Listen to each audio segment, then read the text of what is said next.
시편 전체를 보면요. 정말 장엄한 피날레가 펼쳐지잖아요. 그런데 그 대단원의 막을 올리기 바로 직전에 아주 위대하고 모든 걸 아우르는 찬송시가 하나 딱 등장합니다. 네, 오늘 우리가 함께 깊이 들여다볼 시편 145편이 바로 그 주인공이에요. 이건 그냥 시가 아니라 다윗의 마지막 찬송이면서 앞으로 펼쳐질 장엄한 교향곡의 서곡이라고 할 수 있죠. 이게 그냥 좋은 시 정도가 아니에요. 얼마나 중요했으면 고대 유대교 문헌인 탈무드를 보면 이런 말까지 나와요.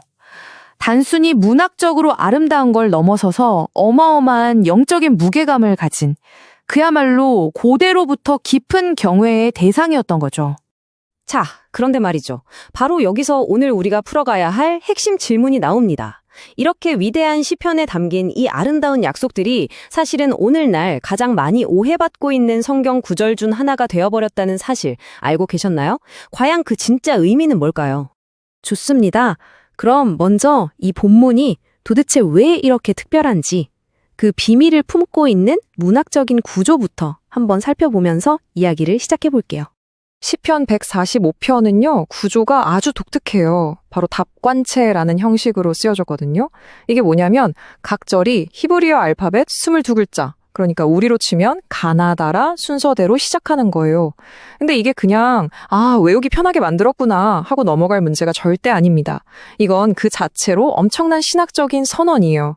알파벳의 처음부터 끝까지 세상의 모든 언어와 표현을 다 끌어모아서 하나님의 완전하심을 찬양하겠다. 바로 이런 헌신의 표현인 거죠. 자, 이렇게 완벽한 찬양시가 어떻게 개인의 이익을 위한 주문처럼 오해받게 됐을까요? 지금부터 가장 흔하면서도 또 가장 위험한 해석의 함정 속으로 한번 들어가 보겠습니다. 문제의 구절이 바로 이겁니다. 16절. 정말 달콤한 약속처럼 들리죠. 특히 소위 번영신학을 가르치는 분들이 이 구절만 딱 떼어내서 이렇게 말해요. 보세요. 하나님이 당신의 소원, 그러니까 당신이 원하는 돈, 건강, 성공 다 만족시켜 주신다고 약속하셨습니다. 라고요. 자, 여기를 한번 보세요. 이게 핵심입니다. 16절만 딱 떼어서 보면 진짜 모든 욕망을 다 들어주실 것 같은 약속처럼 보이죠. 하지만요, 불과 몇 구절 뒤인 20절을 보면 분위기가 확 바뀝니다. 그러나 모든 악인은 멸하시리로다. 하나님의 공의와 심판을 아주 분명하게 선언하고 있거든요. 이렇게 한 구절만 자기 입맛에 맞게 쏙 뺏어보는 거. 이걸 체리피킹이라고 하잖아요.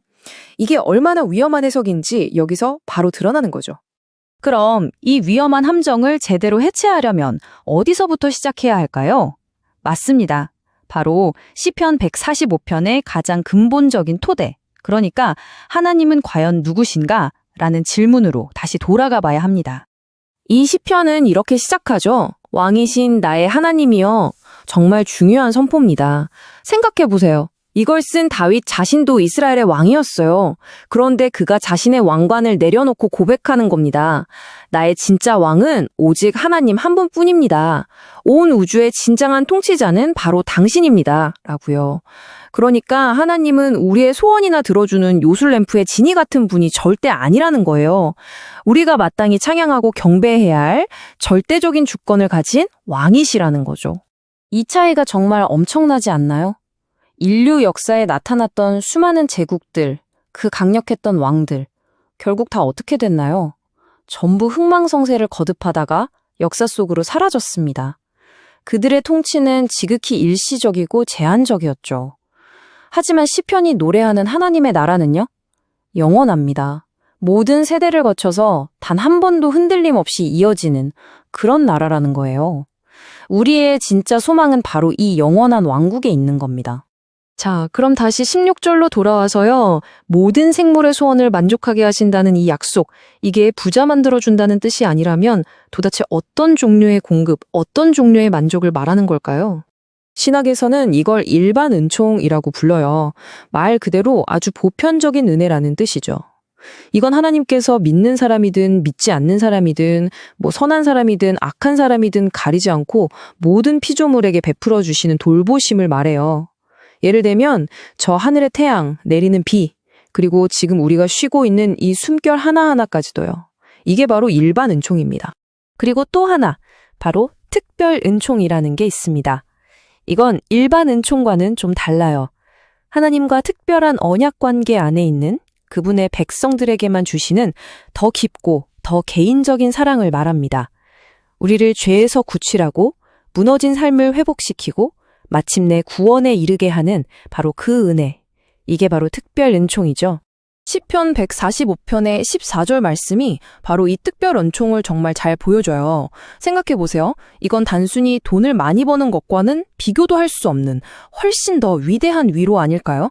우리가 삶의 무게에 짓눌려서 넘어졌을 때, 아니면 죄 때문에 넘어져서 도저히 내 힘으로는 일어설 수 없을 때, 바로 그때 우리를 붙잡아 일으켜 세우시는 구원의 손길. 이게 바로 특별 은총이라는 겁니다. 자, 그럼 이번에는 또 다른 아주 강력한 약속 구절을 한번 들여다볼까요? 근데 여기에도요, 정말 중요하지만 사람들이 이상하게 자꾸만 놓치는 결정적인 조건이 하나 붙어 있습니다. 18절 앞부분인데요. 이렇게 되어 있죠.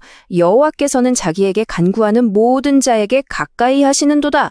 와, 이것만 딱 들으면 어때요? 그냥 부르기만 하면 누구에게나 아무 조건 없이 가까이 와주신다는 것처럼 들리죠? 하지만 바로 뒤에 결정적인 조건이 딱 붙습니다. 진실하게 그를 부르는 모든 이에게. 네, 바로 이 진실하게라는 한 단어. 이 단어 하나가 이 약속의 의미 전체를 바꿔놓습니다. 그렇다면 진실하게 기도한다는 건 도대체 무슨 뜻일까요? 유명한 신학자 매튜엘리의 설명을 빌리자면 이렇습니다. 이건 위선이나 가식 없이 또 내 뜻대로 해달라고 떼쓰는 게 아니라 오직 하나님의 뜻과 그분의 영광에 내 기도를 맞추는 마음 상태를 말하는 거예요. 그러니까 나의 욕망을 채우기 위한 이기적인 요구와는 완전히 정반대에 있는 기도인 셈이죠. 결국 이 시편이 우리에게 주는 진짜 위로는요. 내가 이 기도를 통해서 뭘 얻어낼 수 있을까가 아니에요. 그것보다는 하나님은 바로 이런 분이시구나를 깨닫고 우리가 경험한 그 진리를 어떻게 다음 세대와 나눌 수 있을까를 고민하는 데 있다는 겁니다. 바로 시편 4절이 우리에게 그 행동을 촉구하고 있어요. 한 세대가 다음 세대에게 주의 행사를 찬양하며 주의 능한 일을 선포하리로다. 무슨 말이죠? 하나님이 얼마나 위대하신 분인지 경험하고 찬양하는 걸 우리 세대에서 그냥 끝내지 말라는 거예요. 이걸 계속해서 다음 세대에게 알려주고 또 전해주라는 거죠. 시간을 뛰어넘는 위대한 찬양의 유산을 만들어가라는 사명입니다. 그리고 놀라운 것은 구약 시대의 다윗이 그토록 간절히 노래했던 바로 그 영원한 왕, 그리고 결코 흔들리지 않는 그 위대한 왕국에 대한 소망이 신약 시대로 넘어와서 바로 예수 그리스도를 통해 완벽하게 성취된다는 사실입니다. 네, 예수님이야말로 시편 145편이 예언한 바로 그 영원한 왕국의 진짜 왕이시기 때문이죠. 그래서 오늘 시편 145편에 대한 이 깊이 있는 이야기는 마지막으로 이 질문을 여러분께 던지며 마무리하려고 합니다. 이 시편은 그냥 오래된 종교시가 아니라 지금 이 순간을 살아가는 바로 우리에게 말을 걸고 있습니다. 여러분은 여러분의 삶을 통해 또 여러분의 입술을 통해 다음 세대에게 어떤 하나님의 위대하심을 전해주시겠습니까?